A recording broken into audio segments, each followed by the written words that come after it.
Based on financial statements, 5 questions can be addressed. Does the firm generate enough free cash flow so that it meets its obligations? How much is the financial leverage in this company?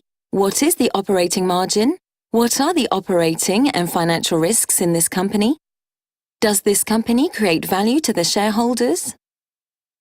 To these 5 questions come 2 further questions usually asked by banks.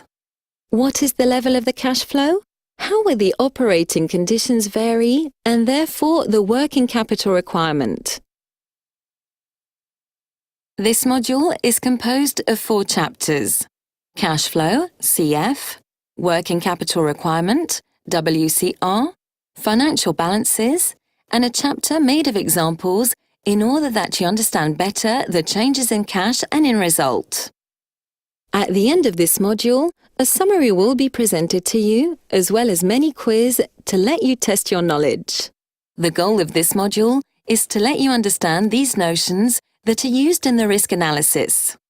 As a banker, cash flow is one of the first figures I will take a look at when a customer asks for a loan for its company, because it corresponds to the capacity of the company to self-finance the needs related to its existence, in particular, its monthly repayments. In other words, the cash flow represents the internal source of funds produced during the financial year, that is to say, its capacity to generate cash. CF measures the capacity of the company to generate an exceed of cash during the period, concept which goes beyond that of result.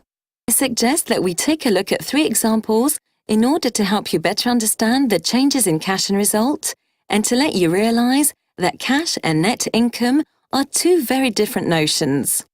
First, let's take the example of the booking of a customer invoice resulting from the sale of goods.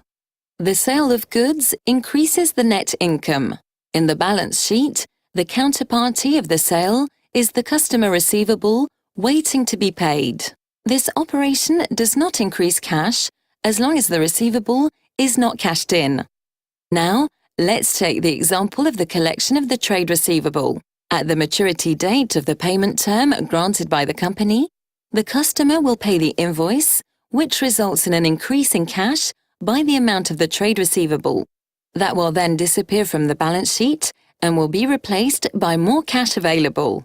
Cash increases, but the net income is not impacted by this collection, for it has already been impacted at the booking of the sale, that is to say, the invoice. Finally, let's take the example of a capital increase by a contribution of fresh money from a shareholder. We can notice a share capital increase that impacts directly the cash and cash equivalents of the company. Therefore, the cash position increases. In order to test your knowledge upon the changes in cash and net income, I invite you to a little quiz. Shall we? From the following figures, place back the equation of the CF calculation. To do so, drag-drop the right elements at the right place. Cash flow is equal to net income plus amortization, depreciation, and provisions for risks and liabilities expenses minus write-backs. You have to say if the following statement is right or wrong. It is better to fund WCR with short-term financial debt. WCR corresponds to a permanent need of funds. Therefore, it is better that this permanent need be financed by stable resources. Moreover, when WCR is financed by cash, that is to say by bank overdrafts, the company is more vulnerable, which makes it weaker.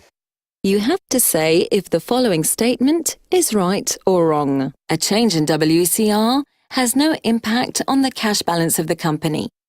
Any change in the WCR components, inventories, trade receivables, or trade payables can immediately affect the cash balance for the better or the worse, according to the formula everyone should know.